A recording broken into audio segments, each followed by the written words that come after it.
क्या 7 अक्टूबर को कतर नहीं, तुर्की में बैठा था हमास का चीफ इस्माइल हानिया।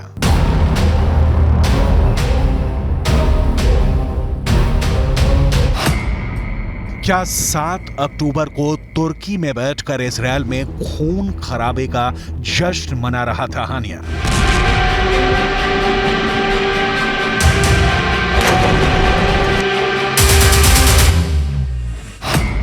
क्या तुर्की की जमीन से रची गई थी इजरायल पर हमास के हमले की साजिश?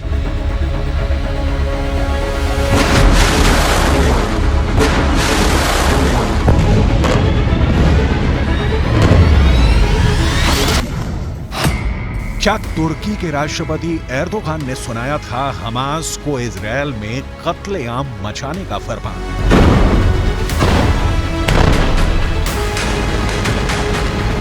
इन सवालों ने अमेरिका से लेकर ब्रिटेन, फ्रांस और जर्मनी समेत दुनिया के 31 देशों को हिला दिया है।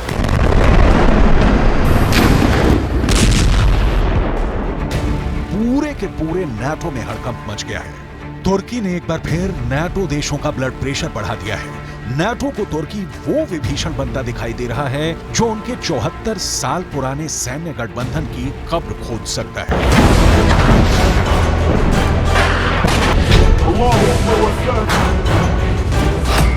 तो क्या इजरायल की जंग नाटो के टुकड़े टुकड़े कर दी?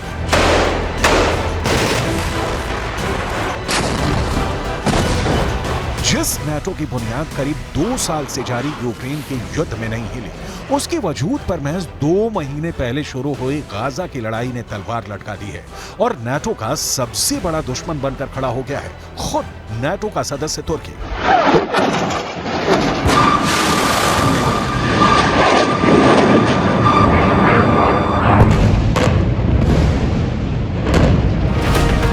तुर्की इस जंग में खुल्लम खुल्ला हमास के साथ खड़ा है और इजरायल पर आग उगलने में लगा है। अब खबर यह है कि अंतर्राष्ट्रीय मीडिया में चल रही कुछ रिपोर्ट्स में कहा जा रहा है कि 7 अक्टूबर के दिन जब हमास के करीब 3000 लड़ाके इजरायल में घुसे थे, उस दिन हमास का चीफ इस्माइल हानिया तुर्की में बैठा था, जबकि अब तक ये माना जा रहा था कि हानिया कतर में छिपा हुआ है। इजरायल पर हमले के दिन हानिया के तुर्की में होने की खबर को तब और हवा मिल गई जब अमेरिकी न्यूज चैनल CNN को दिए एक इंटरव्यू में तुर्की के राष्ट्रपति के चीफ सिक्योरिटी एडवाइजर ने इस बात से सीधे सीधे इनकार नहीं किया।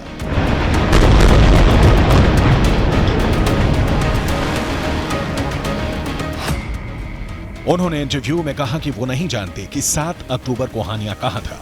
हो सकता है वो तुर्की में हो। मुद्दा ये नहीं है कि हमास के नेता किस वक्त कहां हैं। मुद्दा यह है कि हम इस जंग को कैसे रोकें।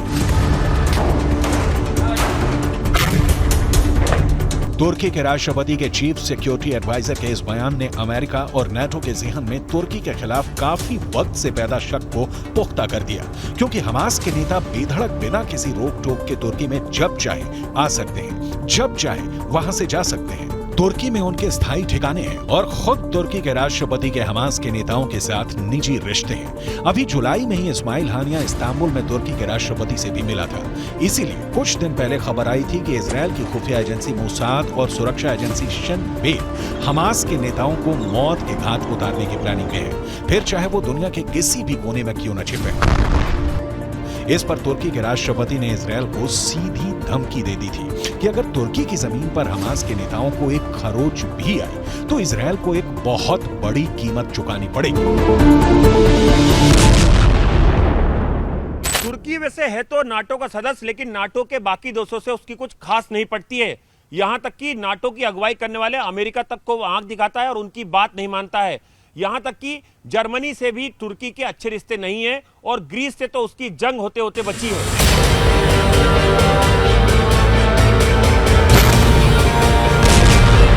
नाटो देश जो रास्ता पकड़ते हैं, तुर्की उससे बिल्कुल उल्टी चाल चलता है।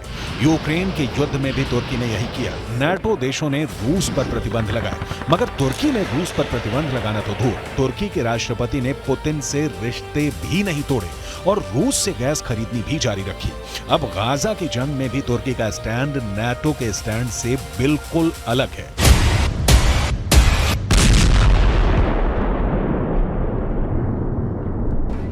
इजरायल पर हमला होते ही अमेरिका, फ्रांस, ब्रिटेन और जर्मनी जैसे बड़े बड़े नेटो देश हमास पर बुरी तरह भड़क गए थे।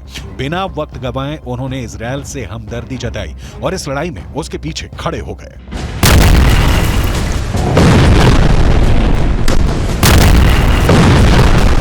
हमले के चंद दिन के अंदर अमेरिका के बाइडेन, फ्रांस के इमैनुअल मैक्रो, ब्रिटेन के ऋषि सुनक और जर्मनी के ओलाफ शॉल्ज इजरायल का साथ देने, उसका हौसला बढ़ाने के लिए सीधा इजरायल पहुंचे और हमास को मिट्टी में मिलाने की कसम खा ली। मगर तुर्की के राष्ट्रपति रेजेप ताइप एर्दोआन ने तो इजरायल को ही आतंकी देश बता दिया है। वो इजरायल पर तमतमाए हुए हैं। इजरायल के प्रधानमंत्री बेंजामिन नेतन्याहू को गाजा का कसाई बुला रहे हैं। एर्दोआन तो यहां तक कह चुके हैं कि नेतन्याहू ने गाजा में जिस बेरहमी से मासूम लोगों को मौत के घाट उतारा है, उसके लिए इंटरनेशनल क्रिमिनल कोर्ट में उन पर युद्ध अपराध का मुकदमा चलेगा।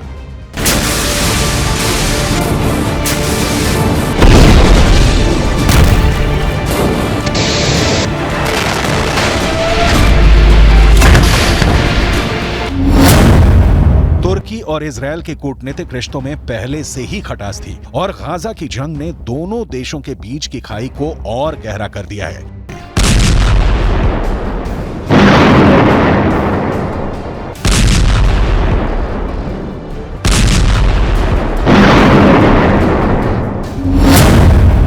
अमेरिका ने हमास को आतंकी संगठन घोषित किया हुआ है, मगर हमास तुर्की का दोस्त है। दोनों के रिश्ते बरसों पुराने हैं। तुर्की में मुस्लिम आबादी बहुसंख्यक है और फिलिस्तीन भी अरब मुस्लिम है और खुद तुर्की के राष्ट्रपति एर्दोआन तो फिलिस्तीन के कट्टर समर्थक रहे हैं। उन्होंने हमेशा फिलिस्तीन की अलग देश की मांग का समर्थन किया है।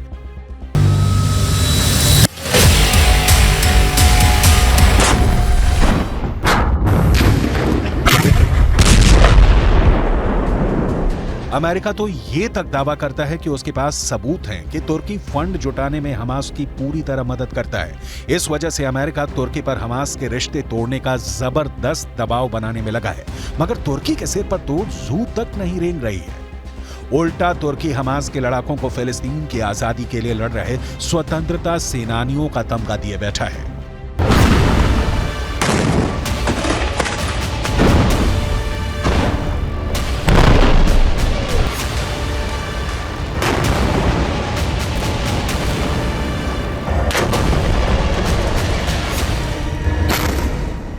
तुर्की कहता है कि वह हमास के नेताओं से इसलिए बातचीत करता है क्योंकि वह जंग रुकवाना चाहता है और शांति चाहता है।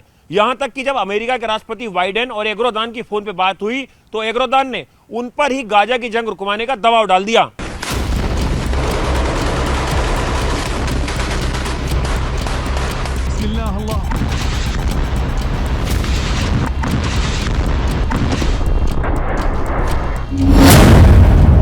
तुर्की के इन्हीं तेवरों ने अमेरिका और नाटो के सिर में दर्द किया हुआ है। इसलिए सवाल यह है कि फिर भी अमेरिका तुर्की के आगे बेबस क्यों है? क्यों वो तुर्की के नखरे सह रहा है? तो ये बात है कि अमेरिका और नाटो का तुर्की के बिना गुजारा नहीं और तुर्की उनकी इस मजबूरी का फायदा उठाने में लगा है। दुनिया के नक्शे पर तुर्की की लोकेशन उसकी बहुत बड़ी ताकत है। तुर्की नाटो देशों के दक्षिण पूर्वी बॉर्डर पर है, यानी यूरोप के आगे पश्चिम एशिया और भूमध्य सागर तक नाटो और अमेरिका की पहुंच बनाने के लिए तुर्की अहम जरिया है। तुर्की नाटो के लिए काला सागर में घुसने का भी रास्ता है और रूस को घेरने के लिए काला सागर बेहद जरूरी है। और फिर तुर्की नाटो का वो सदस्य है जिसके पास अमेरिका के बाद इस मिलिट्री अलायंस में दूसरी सबसे बड़ी सेना है।